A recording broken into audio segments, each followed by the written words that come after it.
here's what I want to focus on today. While I was in Israel, I kept reading these stories about North Korea. North Korea now has another missile. It can go, long distance. They're perfecting its accuracy. It's capable of going in an intercontinental direction towards the United States and so forth. This is a big deal.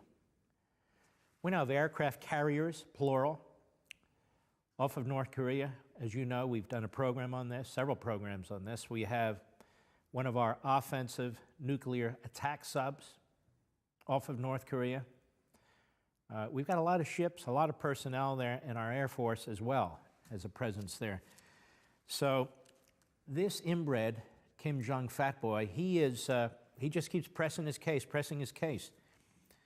And then I read, well, the United States is going to be doing a test this week or next week with its most sophisticated missile defense system to hit an ICBM out of the sky. That is a missile hitting a missile. And I got to thinking about this. How did we get to this point with missiles hitting missiles? How did we get to this point?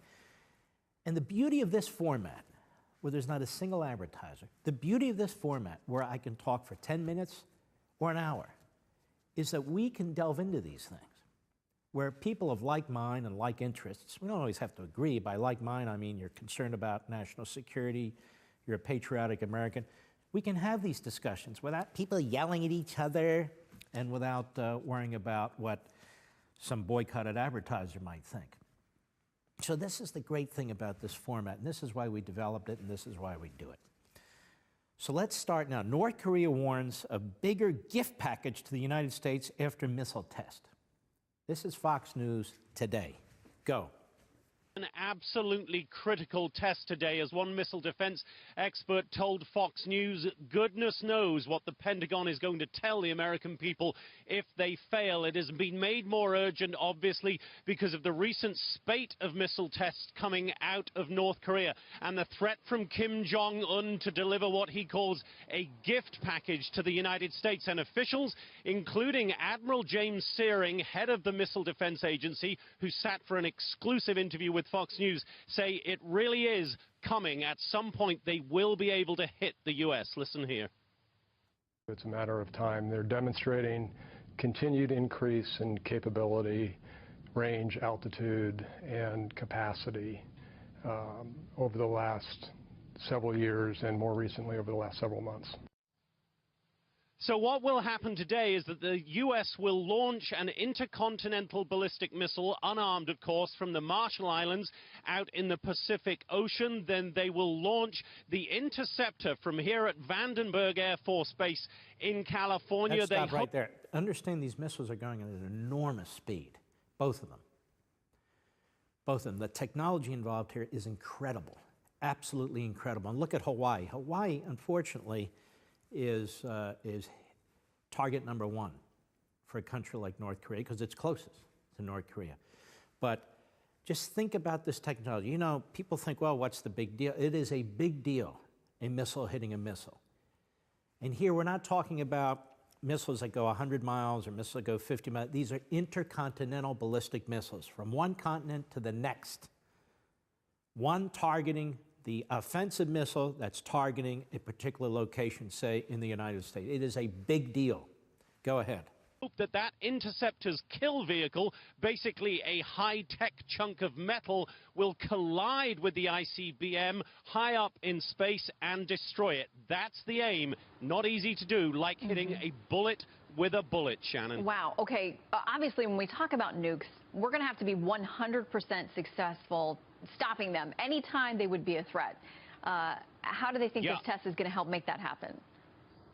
Well, they are getting better and better. They've done several of these tests over the last decade or so, but it's only been successful about half the time. But we traveled exclusively up to Fort Greely, Alaska, where the majority of those Interceptor missiles that the U.S. has are based. And the colonel up there, Colonel Timothy Bowring, tells us that his men are simulating attacks every day, and they are confident they can defend the United States. Pretty incredible, isn't it? It's very incredible. We've just deployed our THAAD system in South Korea. Our THAAD system. What's the THAAD system? You've been hearing about, oh, the THAAD system. And where did this technology come from? When did that start? Well, first, let's talk about the THAAD system. Go. East Asia's stability is hanging in the balance after the U.S. began deployment of a controversial anti-missile system in South. Why is it controversial? What's with these liberal kooks? It's a controversial anti-missile system. RT, what is that, Russia TV? Yeah, it's controversial to them since we can take out their nukes. Go ahead. South Korea. The move came a day after North Korea fired 4 ballistic missiles, breaking international sanctions. The system in question is called THAAD, which is short for Terminal High Altitude Area Defense System. It's capable of intercepting missiles within a range of 200 kilometers, and the first components have already arrived at the U.S. airbase near Seoul. Reports say it could be operational as early as April. Though the system is designed to prevent threats from North Korea, it's also worried China, as Emily Sue explains. Stop. Before Emily Sue explains for Russia TV, why would China be concerned that South Korea can defend itself against nuclear missiles? You know, South Korea defend itself against nuclear missiles? That's a good thing, right? Because this changes the entire debate. This changes the entire equation. For our side, for the better. Go ahead. Both the U.S. and South Korea insist the main aim of THAAD is to deter nuclear and ballistic threats from North Korea. The ballistic missile threat is real, complex, and increasingly sophisticated. Meeting that threat requires a defensive capability that is equally sophisticated. A defense that can protect critical assets whenever and wherever they're threatened.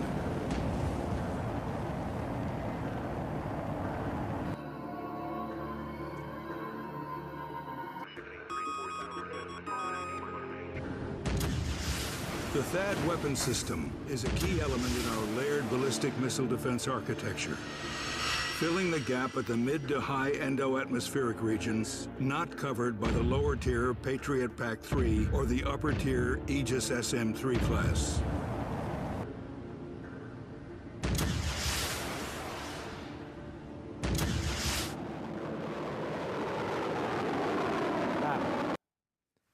Don't you love it? I love it. Don't you love it? Go ahead.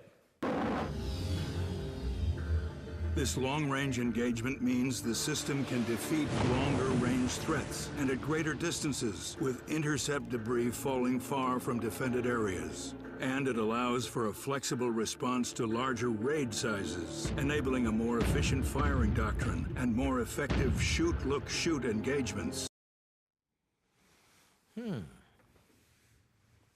Almost looks like science fiction, doesn't it? Yes, almost looks like science fiction. Now let's take a look at Israel's Iron Dome and how that actually works. See, it's all the same genre, these defensive missile systems. Let's see how the Iron Dome works in Israel. Go ahead. I've traveled to Ashkelon, the coastal city just south of Tel Aviv that nudges up against the Gaza Strip. What we're seeing here right now is the launcher. Each launcher has 20 missiles on it. You can see the red light flashing, which means it's armed and ready. Let's stop. I visited this last week. It's incredible. And it's all mobile. They can move it around. They have several sites where they move it around, but it's absolutely incredible.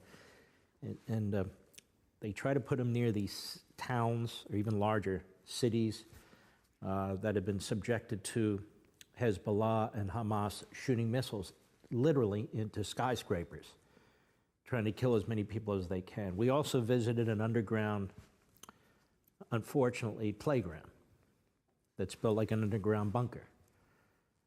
We visited a town right near the border with the Gaza Strip where the children, well, a lot of them need psychological assistance because when the sirens go off, they literally have, in some cases, 7 seconds to get out of bed or whatever they're doing and go into these bunker rooms that they're required now to build on all the homes and apartments and townhouses that they have. These are not wealthy areas. And as I say, they have an underground recess, playground for kids. It's terrible. It's terrible what this... Well, anyway, we'll talk about it more another day. I want to get into these things, but let's stick with this.